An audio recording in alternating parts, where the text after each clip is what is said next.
राजकारण, समाजकारण, मनोरंजन, क्रीडा, संस्कृती, गुन्हेगारी, कोकणातील प्रत्येक घटनेवर असणार आहे आमची नजर।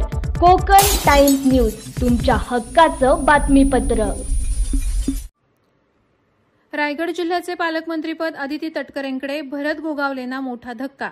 महाराष्ट्र विधानसभा निवडणुकीत महायुतीची एकहाती सत्ता आल्यानंतर राज्यात मंत्रिमंडळ विस्ताराला विलंब लागला। मात्र लांबलेल्या मंत्रिमंडळ विस्तारात रायगड जिल्ह्याला 2 मंत्रिपदं देण्यात आली। यामध्ये शिवसेनेचे भरत गोगावले आणि राष्ट्रवादीच्या अदिती तटकरे यांनी कॅबिनेट मंत्रिपदाची शपथ घेतली। यानंतर रायगडचा पालकमंत्री कोण यावर पेच निर्माण झाला।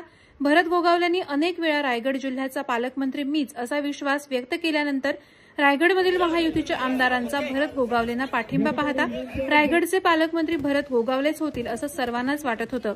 मात्र आज जाहीर केलेल्या पालकमंत्र्यांच्या यादीत रायगडचे पालकमंत्री अदिती तटकरेंना केल्यानंतर शिवसेनेचे कॅबिनेट मंत्री आमदार भरत गोगावलेंना जबर धक्का बसल्याची चर्चा आता जनसामान्यात सुरू झाली आहे। पुन्हा एकदा पालकमंत्री पदाच्या शर्यतीत अदिती तटकरे भरत गोगावलेंवर भारी पडल्यात।